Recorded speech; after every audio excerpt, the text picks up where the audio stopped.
لك والملك لا شريك لك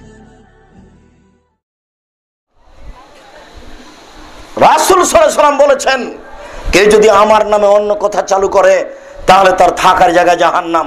আমি মাওলানা সাহেবকে বললাম, মাওলানা সাহেব ঢাকা হাজি ক্যাম্পে এই দোয়া পড়ছেন কেন? এটা তো হবে এলামলামে।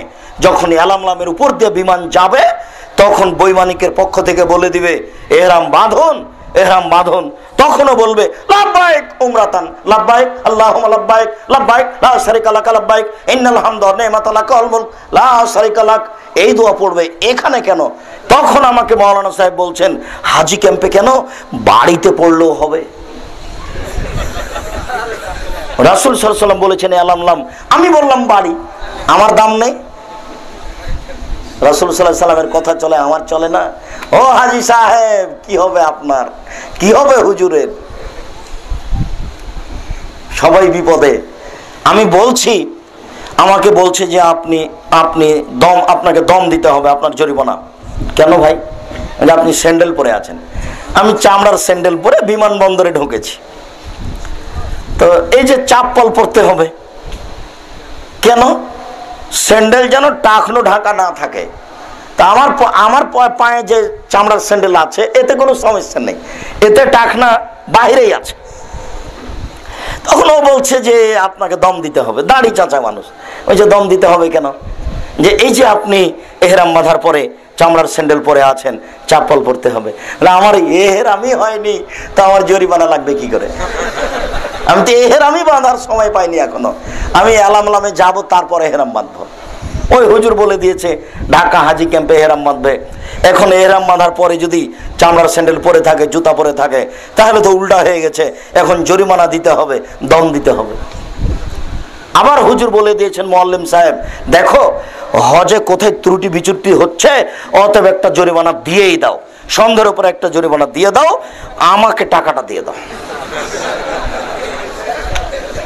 অথচ সন্ধ্যের দিন রোজা থাকলে যে রোজা থাকে সে নাফরমান, সে নাফরমান, সে পাপী। সন্ধ্যের দিনে শ্যাম থাকা পাপী, সন্ধ্যের দিনে যে শ্যাম থাকবে সে পাপী। সন্দেহ করে যে হজ করতে গিয়ে কুরবানি দিয়ে দিবে, জরিমানা দিয়ে দিবে, সেও পাপী, তার হজ হবে না, ওর হজ কবুল হয় না, ও বেদাতি। একবার হজ করতে গিয়ে সারা বংশের সমান উমরা করে চলে আসলো।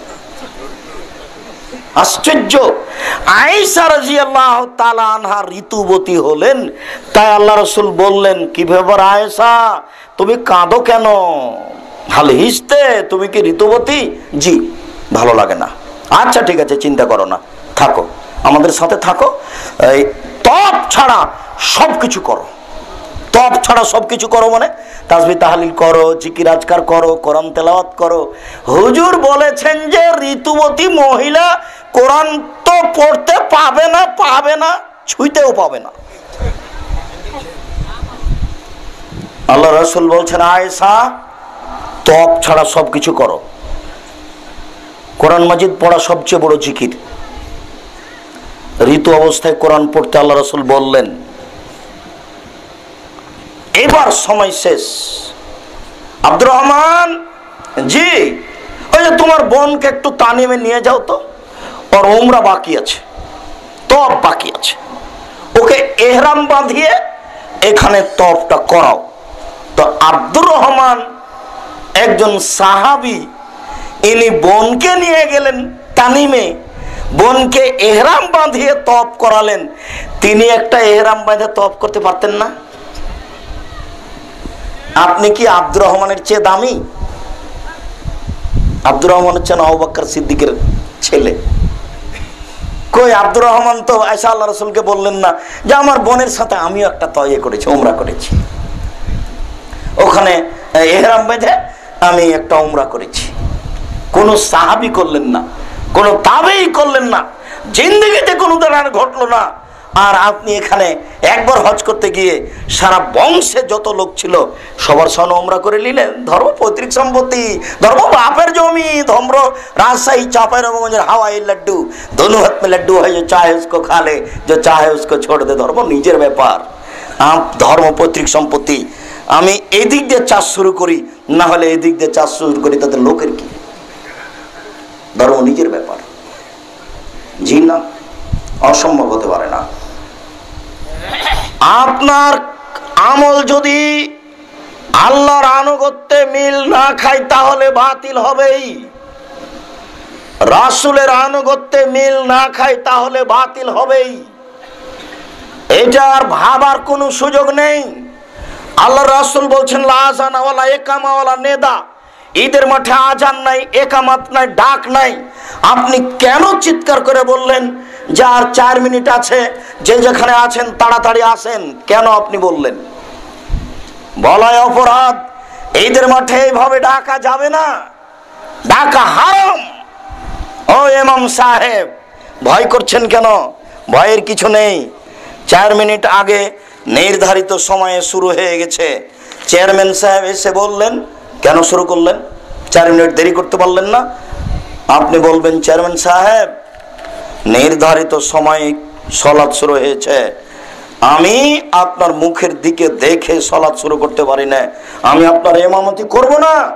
আপনিও থাকেন, আপনার চেয়ারম্যানে থাকলো, ঈদের মাঠও থাকলো, প্রয়োজনে ভিক্ষা করে খাবো। তুমি এ কথা বলতে পারো না যুবক? তোমাকে তো আমি বলেছি, মাওলানা সাহেব আপনাকে আমি বলেছি, পয়সা বেশি আছে বড় ব্যবসা করেন, পয়সা কম আছে কলা বিক্রি করে খান, তার চেয়ে কম আছে চকলেট বিক্রি করে খান, টাকা নাই মানুষের বাড়িতে কাজ করে খান, যদি কাজ করে খেতে না পারেন ভিক্ষা করে খান। চেয়ারম্যানের কথা শুনে ইমামতি করতে হবে, এই কথা কে বলেছে? আমরা 1 মিনিটের জন্য কোনোদিন 5 পয়সা দাম দিইনি, 1 মিনিটের জন্য কোনোদিন 5 পয়সা দাম দিইনি। এই তো সেই দিন ঢাকার আপনার ওই এখলাস মোল্লা, ওই যে এতে মিরপুরে, এই তো সেই দিনের কথা। আমি বক্তব্য দিচ্ছি, একজন এসে কানে কানে বলছে বক্তব্য বন্ধ করুন, কিছুক্ষণ সময় অমুক কথা বলবে। যে এদের সাহস কত! অবাক হয়ে গেলাম এদের সাহসে। আমি শুধু বললাম, সম্মানিত এমপি সাহেব, আমরা বক্তব্যের এক পর্যায়ে রয়েছি, আপনি কিছুক্ষণ অপেক্ষা করুন, বক্তব্য শ্রবণ করুন, আমরা অল্প সময়ের মধ্যে কথা শেষ করে দেব। তখন আমরা বক্তব্যের মাঝামাঝিতে, তখন থেকে না প্রায় 1-1.5 ঘন্টা বক্তব্য চলেছে। ও জিন্দিগিতে কোনোদিন কোরআন হাদিস এভাবে শোনেনি, কথা শুনেই তো অবাক। এরপরে ওকে যে পেশ করলো যে ছেলেটা, তার প্যান্ট টাকানোর নিচে আছে, 7-8 মিনিট 10 মিনিট যাবত তার প্রশংসা করলো। প্রশংসা করা শেষ হতে না হতেই সব উপস্থিত জনগণ হাততালি দিতে লাগলো। হাততালি দেওয়া ইহুদি খ্রিস্টানদের কাজ। থেমে গেল। এও তো একবারে মানে আশ্চর্যের মধ্যে পড়ে গেছে, এ কি? তো সবাই ভাবছে যে আজকে কি যে বলে আব্দুর রাজ্জাক সাহেব, কি বা কি বলে, সবাই একটা মান সম্মান নিয়ে চিন্তা ভাবনায় আছে, মান সম্মান উপরে। উনি বললেন যে আসলে আমার এই ছেলেরা বুঝতে পারেনি যে এটা দিনই বৈঠক, ওরা মনে করেছে যে এমনি মঞ্চ, সেই জন্য এভাবে হাততালি দিয়েছে। তো সবার তো অনেক জিজ্ঞাসা, আমারও একটা জিজ্ঞাসা যে এই যায় নামাজের না এ হবে কি না, নামাজ হবে কি না। সেদিন তিনি এইটা জিজ্ঞাসা করেছিলেন। আহলে হাদিস মসজিদ, একদিকে আছে আল্লাহ, একদিকে আছে মোহাম্মদ, এটা হয় কি করে? আল্লাহ মোহাম্মদ মানে মোহাম্মদই আল্লাহ, আল্লাহ মোহাম্মদ, মোহাম্মদই আল্লাহ। পশ্চিম দেওয়ালে যত লেখা আছে, মোবাইল ফোন বন্ধ করুন, ঘড়ির টাইম যা কিছু আছে, আপনার মসজিদে নববীর ছবি, কাবা ঘরের ছবি আগামীকাল সন্ধ্যা হতে হতে তুলে ফেলুন। এগুলো একটা চলবে না। পশ্চিম দেওয়ালে অন্তত কোনো কিছু চলবে না। কেবলার দেওয়ালে যদি কিছু দিতে হয় তাহলে পিছনের দেওয়ালে দিতে হবে।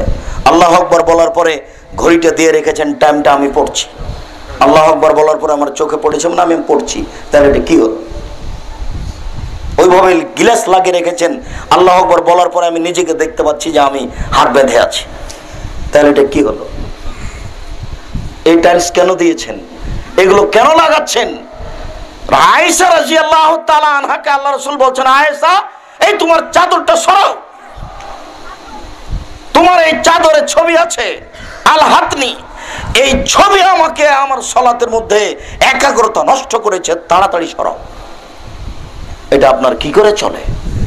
কি করে চলে? জি না। মহান আল্লাহ বলেন, ওমা আতাকুমুর রাসূল ফাখুযুহু ওমা নাহাকুম আনহু ফান্তাহু। রাসূল যা দিয়েছেন তা তোমরা গ্রহণ করো, তিনি যা নিষেধ করেছেন তা বর্জন করো। যেটুকু করতে যাচ্ছেন সেটুকু আগে রাসূল দিয়েছেন কিনা দেখতে হবে। শতদিন আপনাকে বলছি, এক গ্লাস পানি পান করলে 5টা বিধান লাগে। এক গ্লাস পানি পান করলে 5টা বিধান লাগে। 1, ডান হাতে ধরতে হবে। 2, বিসমিল্লাহ বলতে হবে। 3 শ্বাসে পান করতে হবে। 4, বসে পান করতে হবে। 5, পান করা শেষে আলহামদুলিল্লাহ বলতে হবে। তাহলে এক গ্লাস পানি পান করতে যদি 5টা বিধান লাগে, তাহলে ইসলাম ধর্ম গোপনে চলে না, সবকিছু নগদ। যা করবেন নগদ, যা কিছু করবেন সেটা আল্লাহ রাসূল দিয়েছেন কিনা আগে দেখতে হবে।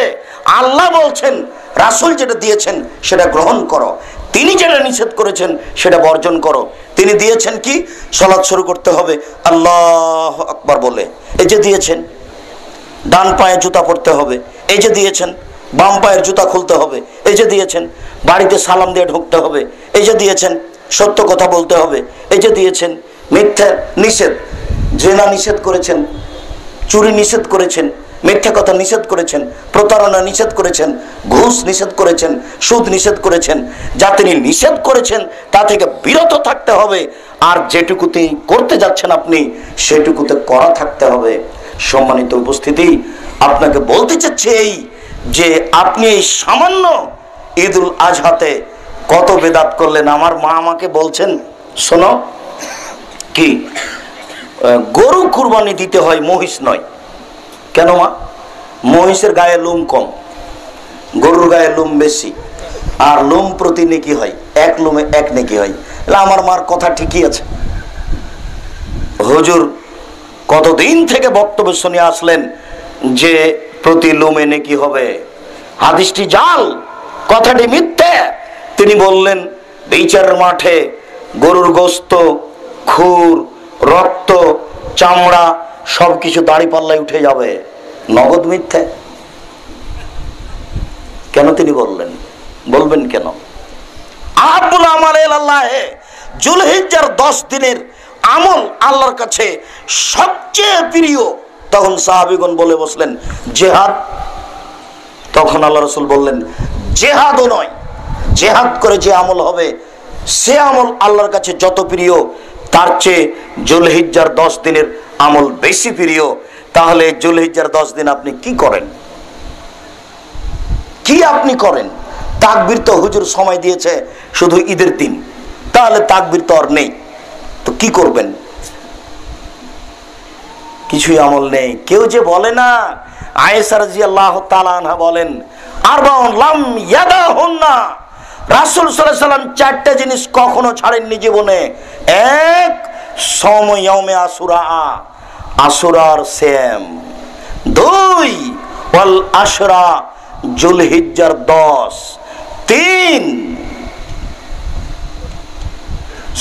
সালাসাত আয়ামিন মিন কুল্লি শাহরিন, প্রতি মাসে 3 দিন সিয়াম।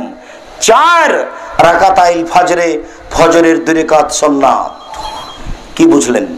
আয়েশা রাদিয়াল্লাহু তাআলা আনহা বলেন আল্লাহ রাসূল জীবনে 4টা কাজ কখনো ছাড়েননি। বলেন তো 4টা কি কি? 1, মুহররমের সিয়াম। 2, যুলহিজ্জার 9 দিন একটানা সিয়াম। 3, মাসে 3 দিন সিয়াম। 4, ফজরের 2 রাকাত সুন্নাত। কই হুজুর আপনাদেরকে কি বললেন? কি করলেন? যুলহিজ্জার প্রথম দিন থেকে চলবে আল্লাহু আকবার, আল্লাহু আকবার, লা ইলাহা ইল্লাল্লাহ, আল্লাহু আকবার, আল্লাহু আকবার, ওয়ালিল্লাহিল হামদ, এই পর্যন্ত। আল্লাহু আকবার কবীরা, আলহামদুলিল্লাহি কাসীরা, সুবহানাল্লাহি বুকরাতাম ওয়া আসীলা, এটা চলবে না। এমনিতেই তাকবীর হিসাবে বলুন সুবহানাল্লাহি ওয়া বিহামদিহি, সুবহানাল্লাহিল আযীম, আল্লাহু আকবার, লা ইলাহা ইল্লাল্লাহ, এগুলো আপনি বলতে পারেন, কিন্তু এই তাকবীর চলবে না। এই তাকবীর কোরআন হাদিস দ্বারা প্রমাণিত নয়।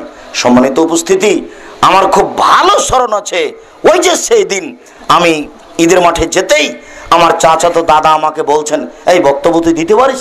বললাম জি আমি বক্তব্য দিতে পারি। তো বক্তব্য দে। সালাত শুরু হয়নি, বক্তব্য খুব দিলাম, মানুষ খুব খুশি হলো। কি যে বললাম আমি নিজেই জানি না, সবাই খুব খুশি, আমার দাদাও খুব খুশি।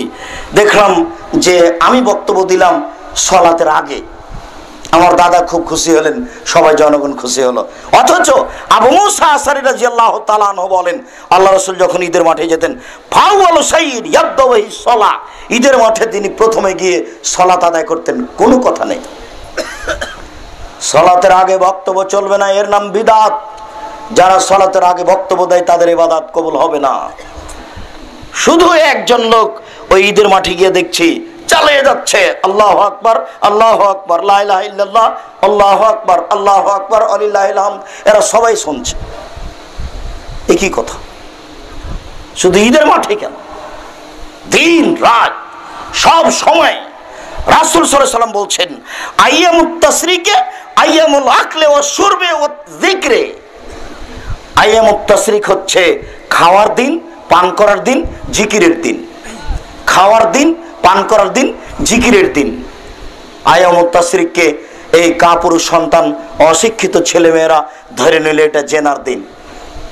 আনন্দ ফুর্তির দিন মানে জেনার দিন। তাই ঈদের দিন থেকে নিয়ে ঈদের 3 দিন পরে দিন রাত ভাবিকে সাথে করে, সেলিকাকে সাথে করে, নারীদেরকে সাথে করে, বন্ধু বান্ধব মিলে এই বাড়ি সেই বাড়ি, এখানে দাওয়াত সেখানে দাওয়াত, একাকার ধর্মকে পাগল পেয়েছে। আল্লাহ রাসূল বললেন, আনন্দের দিন তিনটে জিনিস দিয়ে আনন্দ হয়।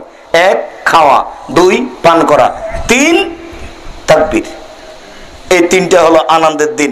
ঈদ মানে খুশি, এই কথা তো ঠিক। আবু হুরায়রা রাদিয়াল্লাহু তাআলা আনহু বলেন, কাদামান নবী সাল্লাল্লাহু আলাইহি সাল্লাম আল মদিনাতা, আল্লাহ রাসূল মদিনায় আসলেন, ওয়ালাহুম ইয়াওমানে ইয়ালাবুনা ফীহিমা। মদিনায় যখন আসলেন তখন দেখলেন মদিনার লোকেরা 2টা দিনে খেলাধুলা আনন্দ ফুর্তি করত। আল্লাহ রাসূল বলেন, ওমা হাজানিন ইয়াওমানে, এই 2টা দিন কি যাতে তোমরা খেলাধুলা করো, এটা কি তোমাদের? তখন তারা বলল, কুন্না ফিল জাইয়ালাবনা নালাবু ফীহিমা ফিল জাহেলিয়া, আমরা এই 2 দিনে বন্যতার যুগে, বর্বরতার যুগে খেলাধুলা করতাম, আনন্দ ফুর্তি করতাম। তখন আল্লাহ রাসূল বললেন, শোনো, কাদ আবদালাকুমুল্লাহু বিহিমা খায়রান মিনহুমা, তোমাদের এই 2 দিনকে বাতিল করে আল্লাহ তাআলা 2টা দিন দিয়েছেন। আল্লাহ তোমাদের এই 2 দিনকে বাতিল করে আল্লাহ 2টা দিন দিয়েছেন। আল্লাহ তোমাদের এই 2 দিনকে বাতিল করে 2টা দিন দিয়েছেন। একটা নাম ঈদুল আজহা, একটা নাম ঈদুল ফিতর। ও অশিক্ষিত ছেলে মেয়ে, শুনে রাখো, বোধগম্য নেই, বোধোদয় নেই, মুরব্বিনে কিরাম বিবেচনা করে দেখুন, একটু চিন্তা ভাবনা করে দেখুন।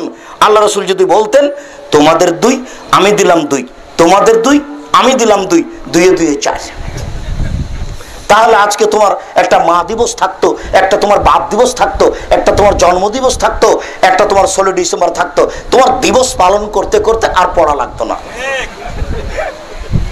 তোমাকে আমি অশিক্ষিত বলেছি, গত জুমায় আমি তোমাকে খুতবায় বলেছি, তুমি খুব ভালোভাবে জানো।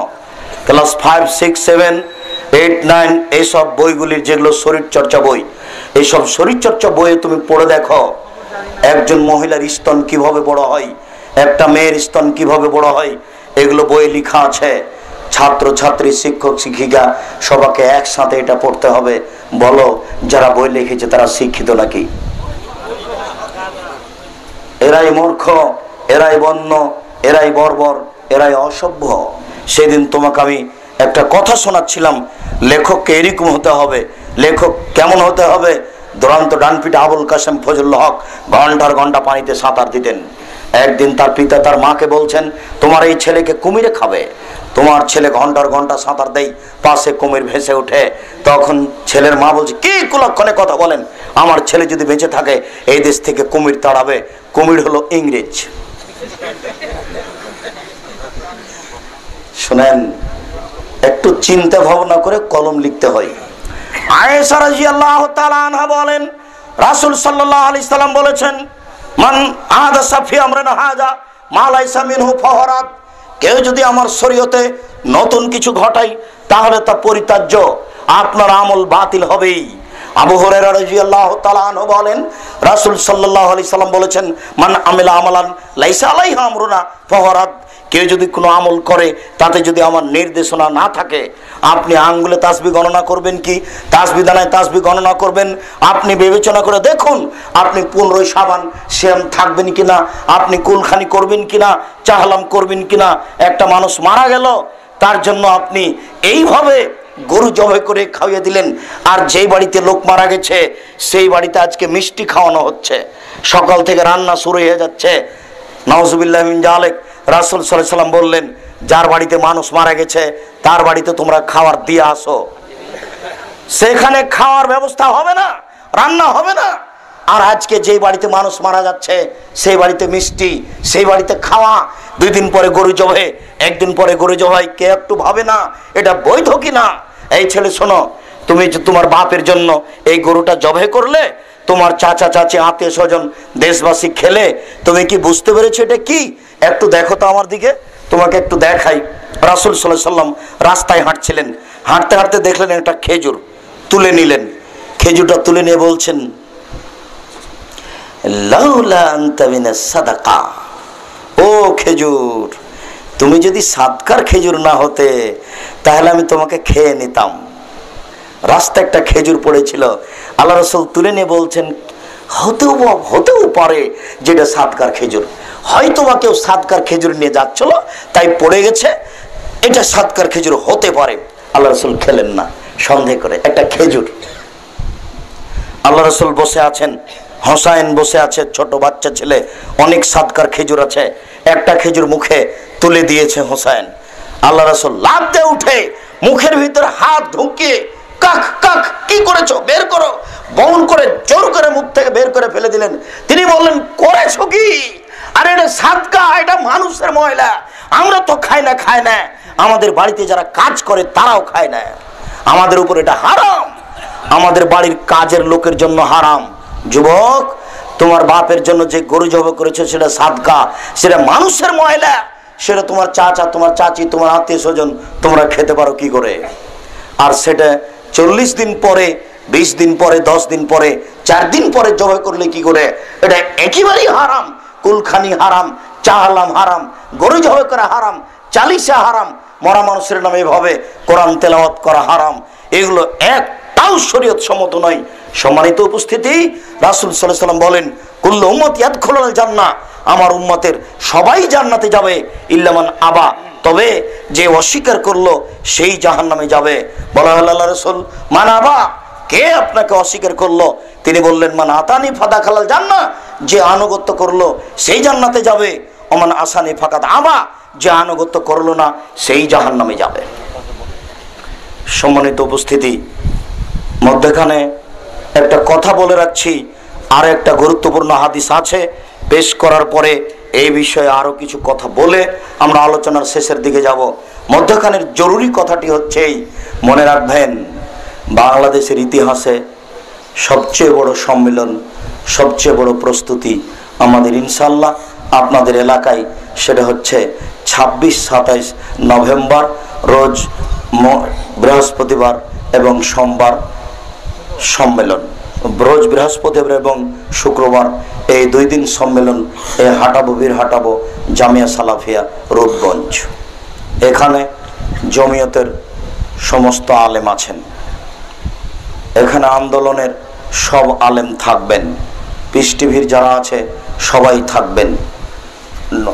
Shahidullah Khan Madani, doctor Abdullah Faruk, doctor Ahmadullah, doctor Barkullah, আর আপনার এই ডক্টর রইসউদ্দিন, ওইদিকে আপনার ডক্টর সাখাওয়াত, ডক্টর কাবিরুল, মাওলানা জাহাঙ্গীর আলম, মাওলানা আব্দুল মান্নান, মুজাফফর বিন মহসিন, এমামউদ্দিন, আমানুল্লাহ বিন ইসমাইল, ওইদিকে doctor Abdullah Jahangir, doctor Manjur Elahi, doctor Saifullah, Shah Aliullah, আপনার ওই কামালউদ্দিন জাফরি, কাজী ইব্রাহিম, আমাদের ওই আর আপনার ওই খুলনা থেকে আসা নরসিংদীতে আছে আব্দুর রহিম বাঘেরহাটি, ওইদিকে আপনার ওই যে খুলনাতে থাকেন আর একজন মাওলানা মনিরউদ্দিন, আরও অনেকেই এদেশের প্রায় সব আলেম থাকবেন। 34 থেকে 35 জন আলেম থাকবেন ইনশাআল্লাহ। সামনে নভেম্বর বৃহস্পতিবার আর শুক্রবার এই 2 দিন সমস্ত দেশবাসী, এলাকাবাসীকে আন্তরিকভাবে আমি সেখানে উপস্থিত হওয়ার জন্য দাওয়াত দিচ্ছি। আপনারা সবাই সপরিবারেই উপস্থিত হওয়ার চেষ্টা করবেন। আল্লাহ আপনাদের তৌফিক দান করুক, আল্লাহুম্মা আমিন। আর আমার বড় সাধ যে 12 থেকে 15 বছর থেকে ঢাকায় আসি, তখন থেকে ভাবছিলাম একটা বড় ভূখণ্ড ঢাকায় বা ঢাকার আশেপাশে কোথায় পাওয়া যায়, সেখানে একটা উন্নত মানের প্রতিষ্ঠান গড়া হবে, যেখানে ছেলেরা আরবি, বাংলা, ইংরেজি উন্নত মানের শিক্ষা অর্জন করে এদেশের অন্যায়ের বিরুদ্ধে লড়বে মুখে কলমে মিটে। তাকদীরবশত আপনাদের এই নিকটে এলাকার লোক এক জায়গাতে 12 থেকে 14 বিঘা জমি হস্তান্তর করেছেন। আলহামদুলিল্লাহ, সেখানে ছেলেদের মেয়েদের প্রতিষ্ঠান গড়ে উঠেছে। মেয়েদের এখনো প্রতিষ্ঠান তেমন হয়নি, ভাড়া বাসাতেই চলছে। ছেলেদের আলহামদুলিল্লাহ গড়েছে। আমরা উভয়টাই নিয়ে ভাবছি খুব তাড়াতাড়ি এক পর্যায়ে পৌঁছবে ইনশাআল্লাহ। এবছরের ছাত্রছাত্রীর ভর্তির সময় হচ্ছে 1 জানুয়ারি। সম্মানিত দিনী ভাই বোন, আপনাদেরকে আমি এই বিষয়ে প্রথমে যেটা বলেছি সেটা হচ্ছে একটু দোয়া করবেন আল্লাহর কাছে। আল্লাহ, আব্দুর রাজ্জাক সাহেব যে পদক্ষেপ নিয়েছেন এটা তুমি কবুল করো, এটা আপনাদের কাছে আমার প্রথম দাবি। দ্বিতীয়, আপনাদের কাছে দাবি এই যে আপনারা পরামর্শ দিবেন, আপনাদের পরামর্শ মূল্যায়ন করা হবে। আপনাদের কাছে তৃতীয় যেটা দাবি সেটা হলো এই যে ছেলে এবং মেয়ে পাঠিয়েই এই প্রতিষ্ঠান মূল্যায়ন করতে হবে। আর চতুর্থ দাবি, সেটা আমার দাবি নয়, যেহেতু নবীগণেরও চলেনি তা আমার চলার কি থাকতে পারে। নবীগণ জনগণের কাছে সহযোগিতা চেয়েছে, আমিও আপনাদের কাছে সহযোগিতার কথা বলছি। 10টা টাকা হলেও সেখানে দিয়ে অংশগ্রহণ করে থাকেন, দেখা যাক বিচারের মাঠে দেখা যায় কি না। আমি যখন দারুল দেওবন্দ গেলাম তখন দেখলাম বিশাল একটা মসজিদ তৈরি হচ্ছে, প্রায় 5 থেকে 10 হাজার মুসল্লি একসাথে সালাত আদায় করতে পারবে। তা আমি চিন্তা করলাম মাঝাবি হলেও 10টা টাকা তো দিয়ে দেখি, দেখা যাক বিচারের মাঠে কি হয়। এই টাকাটার ফলাফল, আর এটা তো সঠিক আকীদার প্রতিষ্ঠান। আমার বিশ্বাস পতিতালয়ের মহিলা যদি কুকুরকে পানি পান করে জান্নাত যেতে পারে, তাহলে এই প্রতিষ্ঠানের একটা ছেলের মাথায় কে যদি হাত বলিয়ে বলে ভালো করে পড়ো, আল্লাহ তোমাকে উচ্চ শিক্ষিত করুক, এই কথাটাও যদি বলে, এই কথাটার বিনিময়ে সে জান্নাত যেতে পারে, আমি বিশ্বাসী। আল্লাহর রহমতের অভাব নেই, আল্লাহ তুমি এটা কবুল করো। এই মর্মে আমি আপনাদের কাছে, এলাকার লোকের কাছে অনুরোধ রাখবো, যার যতটুকু সম্ভব, যেভাবে সম্ভব, বাড়িঘর নির্মাণ হচ্ছে, প্রচুর টাকার ব্যাপার, আপনি ওখানে একটা মসজিদের কাজে হাত দেন, ওখানে ছেলেদের নির্মাণ কাজে হাত দেন, বিল্ডিংয়ে মেয়েদের নির্মাণ কাজে হাত দেন। যার যেটা সম্ভব, আপনার একার সম্ভব হলে করেন। দুনিয়াতে তো অনেক কিছু করলেন, মরাতে একদিন লাগবেই। সম্মানিত উপস্থিতি, 3 জন লোক রাসূলের দরবারে আসলো, রাসূলের ইবাদত জানতে চাইলো। রাসূলের ইবাদত যখন বলা হলো তখন তারা বলল যে এত কম ইবাদত করলে চলবে? রাসূলের আগের পাপ পরের পাপ সব ক্ষমা করে দেওয়া হয়েছে, আমাদের এত অল্প ইবাদত করলে চলবে না। তাই মাগরিবের পরে 2 রাকাত সুন্নাত পড়বে না, 6 রাকাত পড়বে। মাগরিবের পরে যদি 6 রাকাত সুন্নাত পড়ে, তাহলে বেদাতি এর ইবাদত কবুল হবে না, ফলাফল ভয়াবহ। শুনুন, 3 জনের একজন বলল আমি প্রতিদিন সেম থাকবো, একদিনও ছাড়বো না। আরেকজন বলল সারা রাত সালাত আদায় করব, একটুকু ঘুমাবো না। আরেকজন বলল আমি বিবাহই করব না, আমি বিবাহ থেকে বিচ্ছিন্ন থাকব। শুনুন, 3টে কাজই ভালো। প্রথম কাজ তো সবাই জানেন, প্রতিদিন সিয়াম থাকবে। ইবাদতের জগতে সবচেয়ে দামি ইবাদত হলো সিয়াম, আর সবচেয়ে আল্লাহকে ডাকা যায় কোন মাধ্যমে? সালাত। এই লোকটি, এরা সালাত আদায় করবে, এরা আবার সিয়ামও পালন করবে, আর ইবাদতের জন্য বিবাহ করবে না। এরপরে রাসূল সাল্লাল্লাহু আলাইহি ওয়াসাল্লাম বললেন, এই শোনো, ইন্নী লা আখশাকুমিল্লাহি ওয়া আতকাকুম লাহু, এই পৃথিবীতে তোমাদের সবার চেয়ে আমি বড় পরহেজগার, আমি সবচেয়ে আল্লাহকে বেশি ভয় করি। যদি আল্লাহর ভয়ের কারণে প্রতিদিন সিয়াম থাকা লাগতো তাহলে আমি থাকতাম। আল্লাহর ভয়ের কারণে যদি প্রতিদিন প্রতি রাতে সারা রাত তাহাজ্জুদ পড়া লাগতো তাহলে আমি তাহাজ্জুদ পড়তাম। যদি বিবাহ বাদ দেওয়া লাগতো তাহলে আমি বিবাহ বাদ দিতাম, কিন্তু আমি বিবাহ বাদ দিইনি, আমি বিবাহ করেছি, আমার স্ত্রী আছে। আমি সারা রাত সালাত আদায় করি না, কিছু অংশ করি, কিছু অংশ ঘুমাই। আমি প্রতিদিন সিয়াম পালন করি না, মাঝে মধ্যে করি, মাঝে মধ্যে বাদ দিই। ফামান রাগেবান সুন্নতি ফালাইসা মিন্নি, কেউ যদি আমার সুন্নাতকে উপেক্ষা করে চলে তাহলে সে মুসলমানই নয়, সে জান্নাতে যাবে এ আশাই করা যায় না। সম্মানিত দিনী ভাই বোন, যেটুকু ইবাদত করবেন রাসূলের পদ্ধতি অনুযায়ী করবেন, করার চেষ্টা করুন। আর ওই জানুয়ারির ওটা 1 তারিখ পড়ছে না, এটা 2 তারিখ পড়ছে। 1 তারিখ হচ্ছে শুক্রবার আর 2 তারিখ হচ্ছে শনিবার। আর সাথে সাথে আমরা তো চিরদিন থাকবো না, বই পুস্তকগুলি পাল্টা আমাকে পড়তে হবে এই কথা বলিয়েন না, তাহলে আমি জাতির উপকার করতে পারবো না। রাস্তাঘাটে বই পাওয়া যাচ্ছে, বইয়ের নাম কি করলে কি হয়, মানে কথাটাই মিথ্যে। কি করলে কি হয়, কি করলে ছাই হয়, কিছুই হয় না। এদেশের মিথ্যা বক্তব্য বন্ধ করার জন্য বই লেখা হয়েছে বক্তা শ্রোতার পরিচয়। এদেশের মিথ্যা তাফসির বন্ধ করার জন্য বই লেখা হয়েছে তাফসির কি মিথ্যা হতে পারে, মানে সবটুকুই মিথ্যা।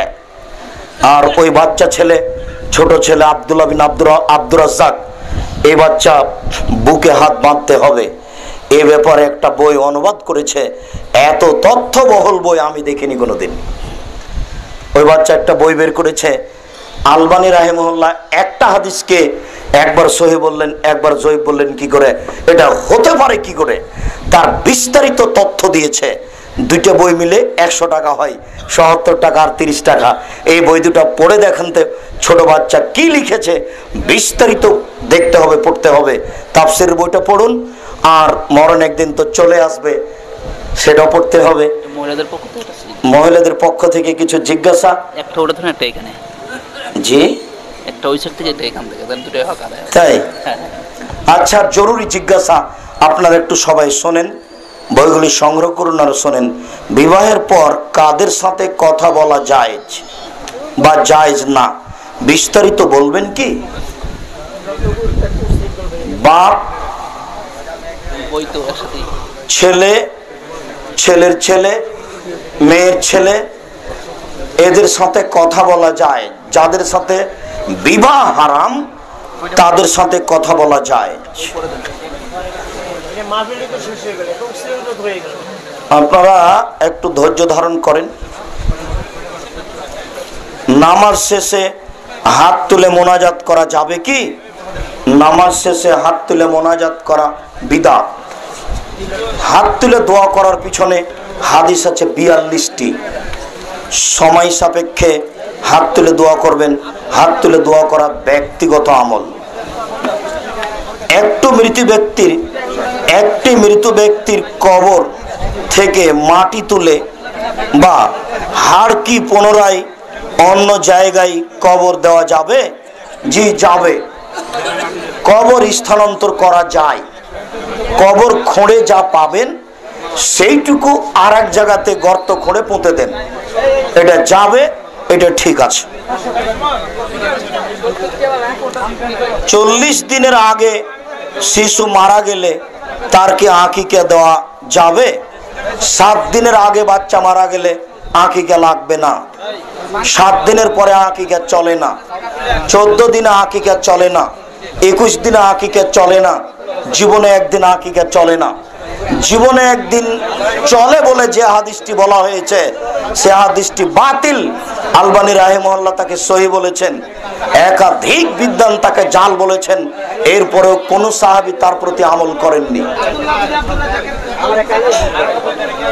একটু ধীর স্থির কথা বলতে হবে তো।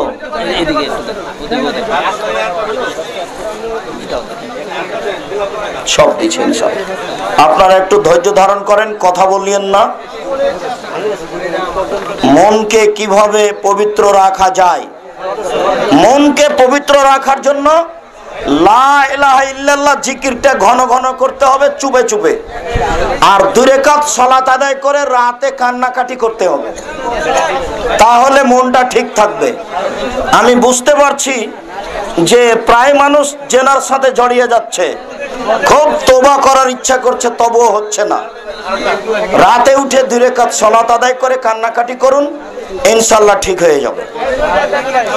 কি কি কাজ করলে নারীরা সহজে জান্নাতে যেতে পারবে? চারটা কাজ। এক, 5 ওয়াক্ত সালাত আদায় করতে হবে। 2, রমজান মাসে রোজা থাকতে হবে। 3, স্বামীকে মেনে চলতে হবে। 4, জেনায় লিপ্ত হওয়া যাবে না। এই 4টা কাজ মহিলা যদি করে তাহলে জান্নাতের যে কোনো দরজাতে ঢুকতে পাবে। 4টা কাজ। 1, 5 ওয়াক্ত সালাত। 2, রমজানের সিয়াম। 3, স্বামীকে মেনে চলা। 4, জেনায় লিপ্ত না হওয়া। তাহাজ্জুদের নামাজ পড়ার জন্য বেতের নামাজ রেখে দেওয়া হলো, কিন্তু সজাগ না হওয়ায় বেতর ও তাহাজ্জুদ কোনোটাই পড়া হলো না। এই মুহূর্তে কি করা উচিত? ঘুম যখন ভাঙবে তখন পড়বেন। 10টা বেজে গেল, ঘুম যখন ভাঙবে তখন পড়বেন। আগে ফরজ পড়ে নেবেন, তারপরে তাহাজ্জুদ পড়বেন। সলাতুল হাজাত ও ইস্তেখারা সম্পর্কে দয়া করে কিছু বলুন। সলাতুল হাজাত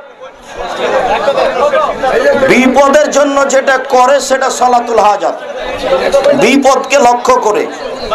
ওই যে যেটা একটু আগে বললাম, জোরায়েজ 2 রাকাত সালাত আদায় করলেন, এটা সলাতুল হাজাত। ওই যে সারা 2 রাকাত সালাত আদায় করেছিলেন, এটা সলাতুল হাজাত। জি, 26-27 নভেম্বর। জি, বৃহস্পতিবার শুক্রবার। 26-27 নভেম্বর, বৃহস্পতিবার শুক্রবার। হুজুর, আপনার কাছে জানতে চাই যে আমার বাপদাদারা 7 জন কুরবানি দিত, এখন আমরা 2 ভাই বা 3 ভাই মিলে কুরবানি দিলে কুরবানি হবে কি? জি না, ভাগে কুরবানি চলে না। 7 জন আর 7 পরিবার এক নয়, 7 জনে চলে, 7 পরিবারে চলে না। জামগত ক্যান্টনমেন্ট বাসান থেকে আর কি ওইখানে যে হাটাবুড়িদের কি কি বারে? বৃহস্পতিবার আর শুক্রবার। এই আগামী নভেম্বর। ও বৃহস্পতিবার যাই। জি, শুক্রিয়া। জি জি, শুক্রিয়া।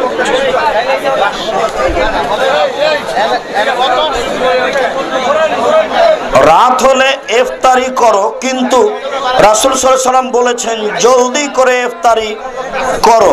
আল্লাহর কথা এবং রাসূলের কথা সমাধান কি? তাহলে আর রাত হলে ইফতারি করো, এটা আপনি বুঝলেন, আল্লাহ রাসূল বুঝেননি? এটা তো বোকামি কথা। রাত আসলে ইফতার করো মানে সূর্য ডুবলেই রাত, সূর্য ডুবলে রাত, দিন বের হয়ে গেছে, রাত ঢুকে গেছে। এই জন্য ঢোকা মাত্রই রাত, সূর্য ডুবার সাথে সাথে ইফতার করতে হবে। 1 মিনিট দেরি হয়ে গেলে রাসূলকে অপমান করা হবে। আব্দুর রাজাক সাহেব, আপনি বলুন, কিছু কিছু হাদিসে আছে সূরা ফাতিহা না পড়লে নামাজ হবে না, আবার কিছু কিছু হাদিসে আছে রুকু পেলে নামাজ হবে। এই 2 হাদিসের সমাধান কি? জি, রুকু পেলে নামাজ হবে, ওই রাকাত হবে, এই কথাই ঠিক। তো এখানে সূরা ফাতিহা হলো না যে? সূরা ফাতিহার জায়গাতে কেউ যদি সূরা ফাতিহা না পড়ে তাহলে সালাত হবে না। রুকুর জায়গায় সূরা ফাতিহা পড়ার নয়। রাসূল সাল্লাল্লাহু আলাইহি ওয়াসাল্লাম রুকুকে রাকাতের মান দিয়েছেন, এটা হলো মান। উনি রুকুকে রাকাতের মান দিয়েছেন। জি, অতএব রুকু পেলে আপনারা রাকাতের মান পেয়ে নিয়েছেন রাসূলের পক্ষ থেকে, অতএব এটা রাকাত। আর সূরা ফাতিহা না পড়লে সালাত হবে না। যখন পড়ার সময় তখন যদি না পড়েন সত্য সত্যই সালাত হবে না, এটাই ঠিক। আমাদের সমাজে জুমার দিন 2 আজান দেওয়া সঠিক না, না হওয়ার কারণ কি? 1 আজান দিতে হবে, 2 আজান নয়। সেই কালে আব্দুল্লাহ ইবনে ওমর 2য় আজানকে বেদাত বলেছেন, সাবধান থাকুন। হাদিস সহিহ বাইহাকি। এক আজান দেন, রাসূলের সুন্নাতকে মানেন। রাসূলের সুন্নাত খারাপ লাগে কেন? সিয়াম এবং ঈদ সৌদি আরবের সাথে মিল করে বা একই দিনে পালন করি না কেন? করব কেন? মূর্খরা করে। সারা পৃথিবীতে 10 দিনে ঈদ হতে পারে, বিভিন্ন দিনে হবে। এক গ্রামে 2 দিন ঈদ হতে পারে। কি করে? আকাশ মেঘাচ্ছন্ন ছিল, তুমি বলছো যে আমি ঢাকার খবর মানবো না, তুমি আজ ঈদ করিও না, কালকে করিও।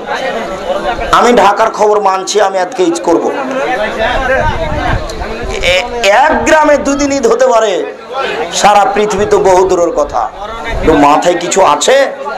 সেই কালে আব্দুল্লাহ ইবনে আব্বাস কোরাইবের কথা মানলেন না, বললেন যে মুয়াবিয়া রোজা শুরু করেছে শুক্রবারে, তাদের ঈদ হবে আগে। আমরা সিয়াম শুরু করেছি শনিবারে, আমাদের ঈদ হবে পরে। সেই কালে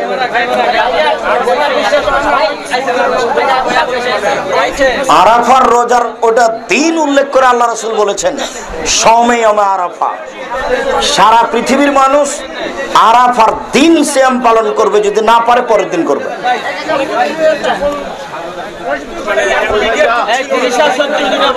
না, ওটা বোকামি কথা। সেই কালে মুখামুখি আব্দুল্লাহ ইবনে আব্বাস মানেননি। মুখামুখি 332 নম্বর হাদিস, আবু দাউদ। তারাবির সালাত জামাতের সাথে হযরত মুহাম্মদ সাল্লাল্লাহু আলাইহি ওয়াসাল্লাম 3 দিন পালন করেন। আমরা পুরো রমজান মাসটা পালন করি কেন? রাসূলের যুগেই পুরো রমজান তা জামাতে সালাত হতো। আল্লাহ রাসূল 3 দিন যাওয়ার পরে আর ভিতরে যাননি, মসজিদে যাননি। মসজিদের জামাত বন্ধ হয়নি। বুঝাতে পারলাম না? মসজিদের জামাত পুরো রমজান চালু ছিল রাসূলের যুগেও, সাহাবীর যুগেও। তিনি যাননি কেন? ফরজ হয়ে যাবে এই জন্য। তো এখন তোমার ইমাম গেলে কি ফরজ হয়ে যাবে? তো তোমার ইমাম এই কথা বললো কি করে?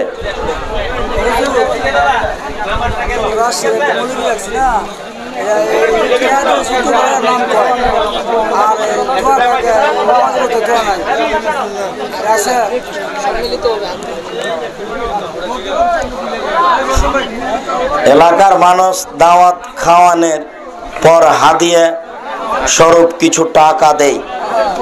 অনেকের মতে এটা ঠিক নয়, কিন্তু ওয়াজ করে 10-20 হাজার টাকা নেওয়া কিভাবে ঠিক তা সহিহ হাদিসের আলোকে অথবা দলিলের ভিত্তিতে জানাবেন।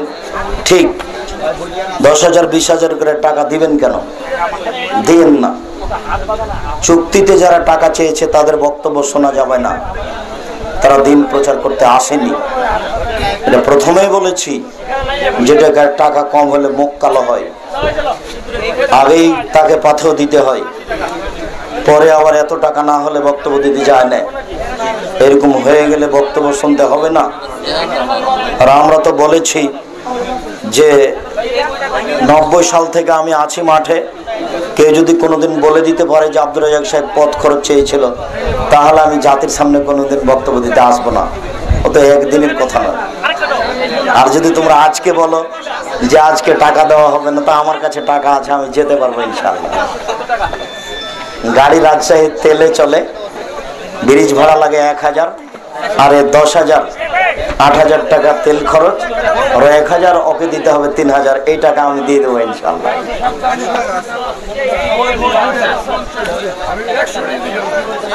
খুতবা বা ওয়াজ একই জিনিস না, আলাদা দেখা যায়। কোন কোন মসজিদে আগে ওয়াজ করে পরে। খুতবা বা ওয়াজ একই জিনিস? জি, খুতবা ওয়াজ একই জিনিস, আলাদা দেখা যায় কোন কোন মসজিদে। ও আগে ওয়াজ করে পরে খুতবা দেয়, ওটা মিথ্যে। তার মানে ওরা আরবিতে খুতবা দিবে, সেই জন্য আগে ওয়াজ করে নেই। ওয়াজ যা খুতবা তা। আজানের আগে কোনো বক্তব্য চলবে না, আজান হবে তখন খুতবা চলবে, ওটা একটা বিদআত ওদের। কবর স্থানান্তর করা যাবে কিনা তা সহিহ দলিলের ভিত্তিতে জানাবেন। বুখারীর হাদিস, কবর স্থানান্তর করা যায়।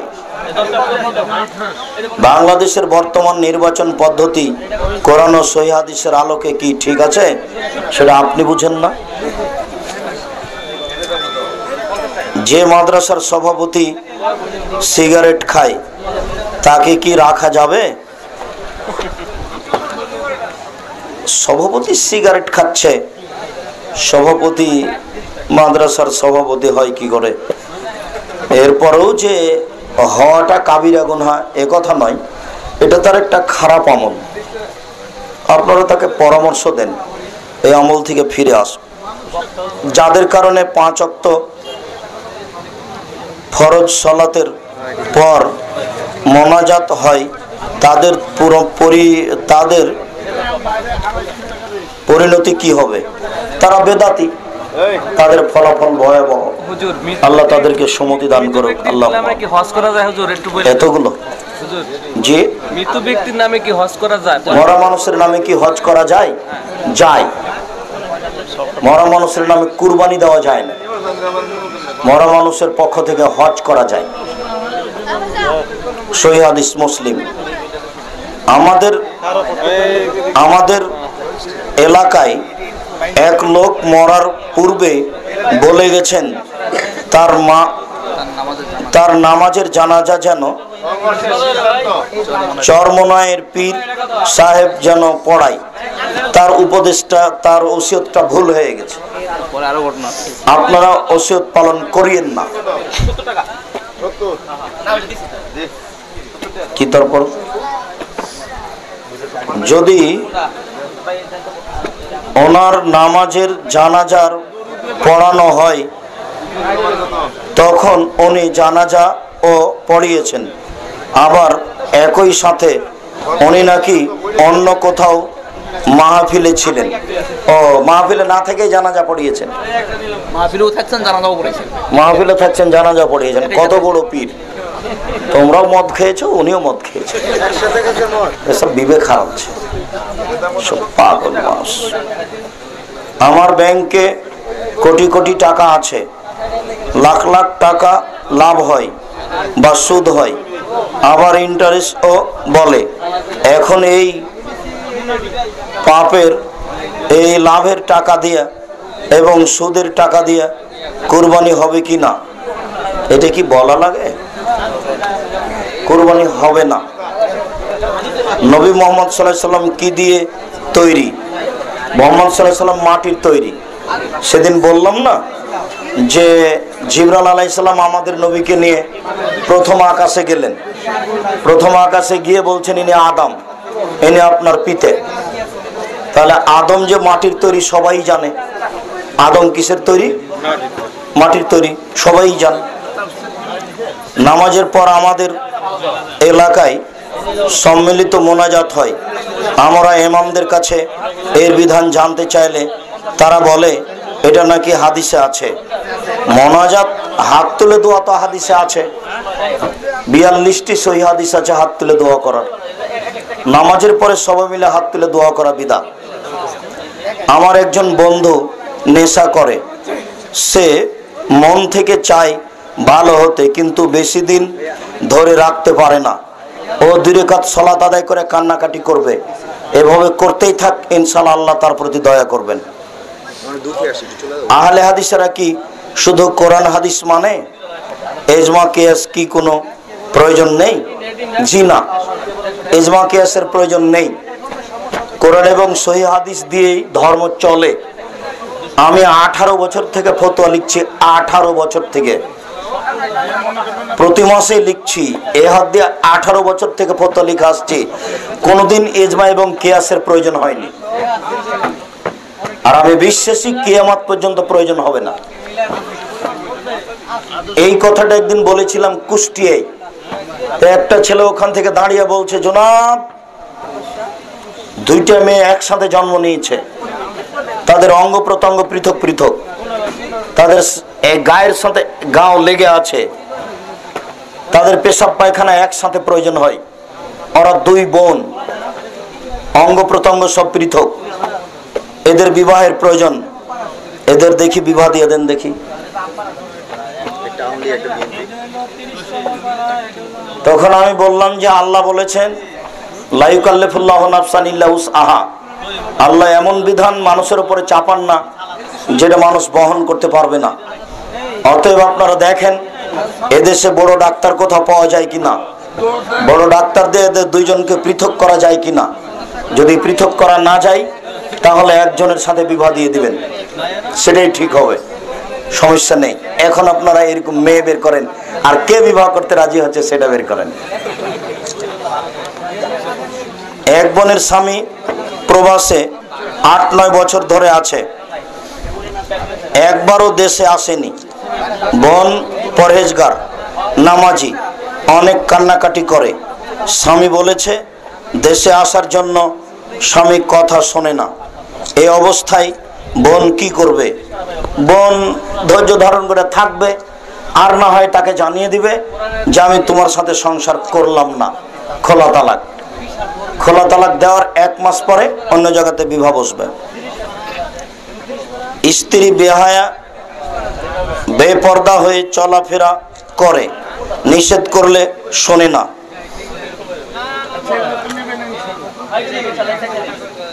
ভুল কাজের কথা বললে পালন করে না, সুদ খায়। নিষেধ করলে স্বামীকে যা ইচ্ছা তা বলে। কি করার আছে?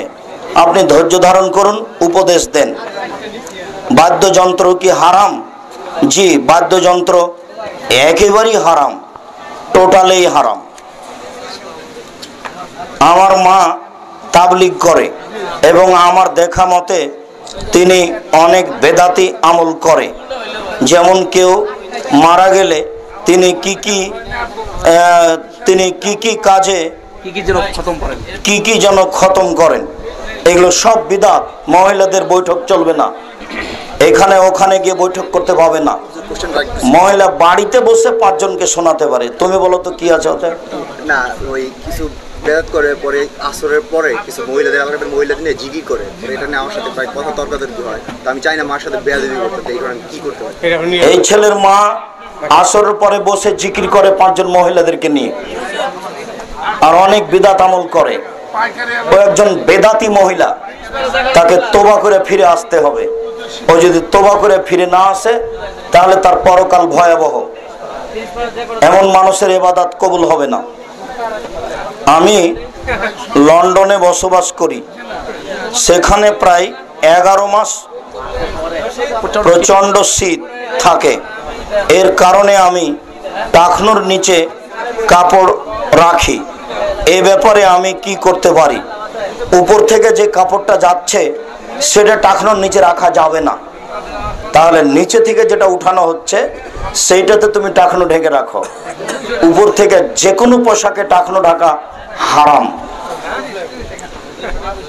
আমরা হুর সম্পর্কে জানি যে তারা নারী শ্রেণীর, সুতরাং নারী জান্নাতি হলে, স্বামী জাহান্নামী হলে এর সমাধান কি হবে? যদি স্বামী জাহান্নামী হয় তাহলে স্ত্রীকে অন্য পুরুষের অধীনে করে দিবেন। আল্লাহ বলেছেন আমি জান্নাতে বিবাহের ব্যবস্থা করব। যার স্বামী নেই তার স্ত্রীর ব্যবস্থা করবেন, যার স্ত্রী নেই তার স্বামীর ব্যবস্থা করবেন, আল্লাহ বলেছেন। জনাব, আমরা আসসালামু আলাইকুম, মোজার উপর মাসে করার নিয়ম কি? সময়সীমা কতদিন? মোজার উপরে মাসা করার নিয়ম হচ্ছে ওই হাতে হালকা পানি নিয়ে মোজার উপর দিয়ে উঠিয়ে নিতে হবে, নিচের দিক নয়। বাড়িতে থাকলে 1 দিন 1 রাত, আর সফরে থাকলে 3 দিন 3 রাত। জিলহজ মাসে আমরা কি আইএমএ বীজের সিয়াম 13, 14, 15 তারিখেই সিয়াম রাখবো? না, 13, 14, 15 পার হয়ে যাওয়ার পরে 16, 17, 18 রাখবেন। মুসলিম গ্রন্থে এসেছে এই 3 দিন ছাড়াও অন্য দিনেও 3 দিন সিয়াম পালন করতে পারে। আমাদের নবী মুহাম্মদ সাল্লাল্লাহু আলাইহি সাল্লামের পিতামাতা দুজনেই কি জাহান্নামী? জি। তাদের ব্যাপারে ক্ষমা চাওয়ার অনুমতি চাইলে রাসূল সাল্লাল্লাহু আলাইহি সাল্লামকে অনুমতি দেওয়া হয়নি, ইব্রাহিম আলাইহিস সালামকে অনুমতি দেওয়া হয়নি, এই কথাই ঠিক। বিচারের মাঠে আল্লাহ কার প্রতি কেমন দয়া করবেন সেটা আল্লাহর ইচ্ছা। জুমার আজান যদি একটি হয়, তবে পাতিরা প্রায় সকল মসজিদেই 2 আজানের বিধান কি? তাহলে এটা কি বিদআত? অবশ্যই বিদআত। আমরা আহলে হাদিস মানুষ, কোনোদিন আহলে হাদিস মসজিদের 2 আজান দেখিনি। আমরা যখন চাঁপাইনবাবগঞ্জ শহরে এসেছি, তখন আমরা 3-4 জন একসাথে থাকলে বলতো, এইটা হচ্ছে হানাফিদের মসজিদ, এইটাতে 2 আজান হয়। তখন আমরা দূর থেকে তাকিয়ে দেখতাম যে এতে 2 আজান হয়। কেন 2 আজান হবে? কেন হবে? রাসূলের আজান ভালো লাগে না? ধর্ম তিতা লাগে? বলে উসমান কি বেদাত করেছেন? তো নবী বেদাত করেছেন নাকি? ওটা তিতা লাগে কেন? বলে 2 আজান হলে যাতে যাওয়া হয় ভালো। যায়েন না মসজিদে, আপনি আরো 5 জন যায় না, আপনার ঠেকা বেঁধেছে? 1 আজানেই যাবেন। ইসলামকে মেনে চলার চেষ্টা করুন। অযথা এর সাথে মজাক করে হটকারিতা করে ইসলাম মানার চেষ্টা করিয়েন না, ভুল হবে। কষ্ট হলেও রাসূল সাল্লাল্লাহু আলাইহি ওয়াসাল্লামের সুন্নাত পালন করার চেষ্টা করুন। মাদ্রাসাটা কোথায়? আবার ছেলেটাকে ভর্তি করবো, ঠিকানাটা তো জানি না। কালনি বাজার থেকে 2.5-3 কিলো হাঁটাবো, বীর হাঁটাবো, দেবই বাজারের পাশে। এটা কোথায়? এটা রূপগঞ্জ। এটা এই এলাকা থেকে নিকটে, এই যে এখানে। তো হাফেজ হয়েছে, এখন ওকে ওখানে ভর্তি করা যাবে? জি, যাবে। আচ্ছা। আমার একটা জিজ্ঞেস করি, আমরা এই যে রেশম ব্যবহার করা পুরুষদের জন্য নিষেধ, এখন রেশম কাপড় আমরা চিনবো কিভাবে যে এটা রেশমি কাপড়? আমি তো এটা নিয়ে রেশমি কাপড়, এই যে সিল্ক জাতীয় যেগুলো, মখমল জাতীয় যেগুলো, এগুলোই রেশমি। রেশমি কাপড় ব্যবহার করা হারাম।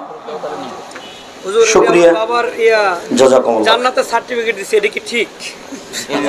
ভারত থেকে দিছে, কিসের সার্টিফিকেট দিয়েছে? আমার বাবার জন্য জান্নাত, আপনার জন্য মানে নিয়ে আইছে। ইয়া শেখ আব্দুল কাদের শান লিল্লাহ শাজারাতুন তাইয়্যিবা আসলুহা সাবিতুন ওয়া ফারুহা ফিস সামাই। নাউযুবিল্লাহি মিন যালিক। বান্দা আসি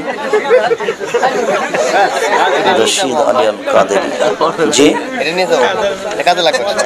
আচ্ছা ঠিক আছে, না এটা কাছে রাখো। নির্ধারিত সময় পূর্বে শুকরিয়া, জাযাকুমুল্লাহ। আমার একটা প্রশ্ন, বাসা বাড়িতে কি মসজিদ করার কোনো বিধান আছে? জি, বাসা বাড়িতে মসজিদ করা বিধান কি? না, বাসা বাড়িতে মসজিদ করবে কেন? যদি না পারে তো বাসার বাইরের সামনে গলিতে খুলিতে বাড়ির সামনে চত্বরে বানাবে। শুকরিয়া, মুখে আর উত্তর না দিই। হুজুর বলা কি ঠিক আছে? আপনার ইমাম সাহেব হুজুর এমনি মানুষকে বলতে পারে, আল্লাহ রাসূলকে হুজুর বলতে পারে না। তাই না? এমনি ইমাম সাহেবকে কি হুজুর বলা যাবে? বলা যায়, কোনো শিরক বিদআত নেই। সালাত আদায় না করলে তাকে কাফের বলা যাবে? আল্লাহ রাসূল বলেছে।